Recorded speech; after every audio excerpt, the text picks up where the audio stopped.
Hey guys, welcome to my channel. It's Laura, and today I wanted to share with you why, as a 911 call taker, dispatcher, you need to have tough skin. I'm going to tell you about the time that I got a call from this crazy ass man.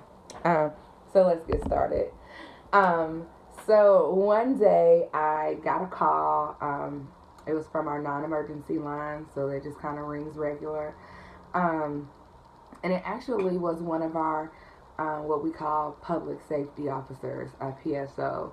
And they are not commissioned or licensed officers, but they, can write like parking violations. They take phone reports over like non-emergency things like that, credit card fraud, all that good stuff. So I get a call, and it's one of our public safety officers, and he begins the call with, there's a caller that I'm going to connect you with. He's being a real pain in the word that I can't say because we're being recorded. So I just kind of chuckle. I'm like, okay. He's like, he's complaining about a woman who hasn't come and picked up their child yet. But he's having like, he's just been a real word that I can't say because they're being recorded. So I'm like, okay, go ahead and connect him and I'll take care of him. He's like, okay, thank you. So he connects me with a guy, and I say, communications, this is Laura. Um, and he has this, you hear this sigh, like this, ugh. And it was almost funny. It was funny. And he was just like, ugh. Can I please speak to someone else and not a high strung woman? And I just was like, oh, well, hold on then. So I just put him on hold, and I just kind of laughed. And one of my coworkers was like, oh, what are you laughing at? I said, well, this guy is on the phone and he doesn't want to speak to a high strung woman. So, and I looked around and there weren't any men available. And just because he asked for a man, I wasn't like, I mean, I was interested in helping him, give him what he wanted, but at the same time, I kind of wasn't because he was like being an ass. So I was just like, okay, we don't have any guys available right now to take his call, so I'll do it. So I got back on the phone.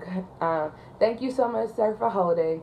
Currently, we don't have any men available to take your call, but I can help you. He was like, ugh, well, a woman didn't come pick up her kid from the wreck today, and now I'm stuck with this kid. I'm just going to go ahead and leave. And I was like, well, sir, don't leave just yet. Like, which wreck are you at? And so he was like, ugh. Like every time I asked him a question, he just like took like this big sigh, like I was inconveniencing him, and he had called me. So he kept sighing as if he had a problem talking to me. So he finally was like, telling me the mom didn't come pick up the little girl or whatever. And he was like, you know what? I'm sick of this. I'm sick of answering your questions. I'm just going to go home, and I'm going to take her home with me. And I was like, sir, do you know this young lady? You can't just take her with you. He's like, what do you mean, do I know her? This is my daughter. How dare you, offend me this way? And I was like, well, sir, you never said that it was your daughter, so I didn't know, so my apologies. And then he, sorry, it's the wind. I got the door open, the vertical blinds. Anyway, he proceeded to say, just because your people don't take care of their kids and they walk out on them at an early age, and you probably didn't have a dad growing up, doesn't mean that we don't take care of our kids. And then I had to, at that point, I had to remember whose I was. And that I am also being recorded. Because I wanted to say, who the hell are you? You're complaining about your ex-wife or whosoever that hasn't come and pick up your child yet. So that means that your child doesn't even live with you. I wanted to say my dad was a damn good dad. He was a single parent and he took care of me and my brother by his damn self. That's what I wanted to say, but I did. I just said, well, sir. I kind of chuckled like I was a real, you know, tool, but that's okay. I just said to him, sir, you didn't give me that information, so I didn't know. And you are right. Some people, irregardless of their culture, deal with the fact that they don't have fathers in their lives. That is white people, black people, Hispanic people. It doesn't matter. Every culture has some. So please do not attempt to single me out because of a race that you think I am. I don't appreciate that. And if you don't want to speak to me further, then I can connect you to someone else or transfer you to another city, maybe where you're going with your child, and they can help you. Well, you could have done that all alone. No, sir, I couldn't have, because you are in our city and you called us asking for help because you can't get a hold of your ex-wife. Can I help you any further, sir? No, you've done enough. All right, well, I'll go ahead and get you connected with the other city and we'll see what they can do for you. And then I disconnected the line. Well, I transferred him to the city and I introduced the caller to that other agency. But needless to say, if you are considering this career path as a dispatcher, call taker, it is imperative that you do not take things personally and that you don't take things home. People say all kinds of stuff. I've been called all kinds of names, like like stupid.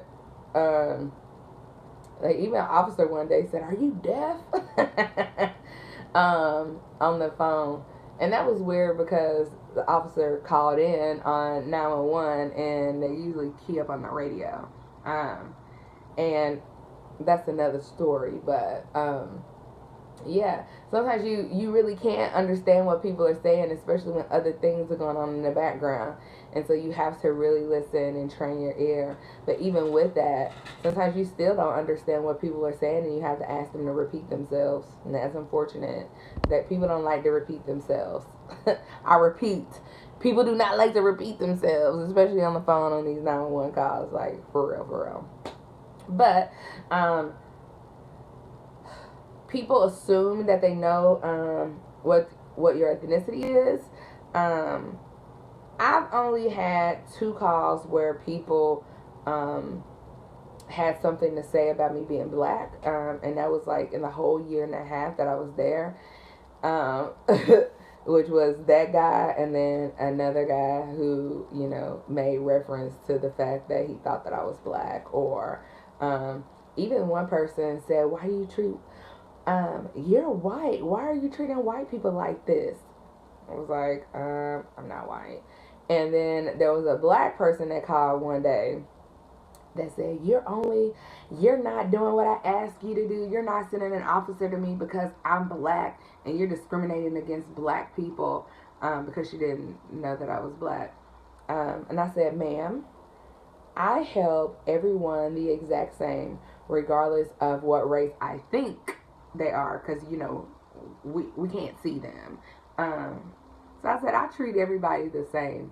And I said, so you're thinking that I'm not willing to help you because you're black and I don't want to help black people. But ma'am, my skin is just as brown as yours. So if that is a problem for you, then I don't really know how I can I don't know how I can help you. I can let you speak to my supervisor and see if she can help you. She's black as well, and maybe you will feel as though you're getting the service that you deserve as a black woman.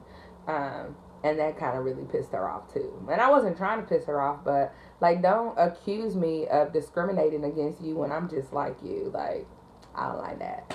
But anywho, if this is a career path that you're interested in, definitely have thick skin. Don't take the things personally, and don't take the stuff home.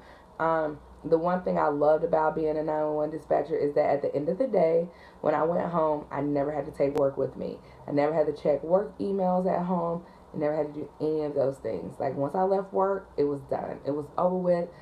That was it. Unless they called me in early on my pager. That's another story, though. But I hope you enjoyed this story. Please let me know if there's anything in particular you want to know. I can definitely, I am interested in doing a live Q&A with you all. So I want to set that up. And so let me know when and if that's something that you all would be interested in. And I can answer all of your questions live. But thanks for watching today. Hope you all have a great day. And see you on the next video. Bye.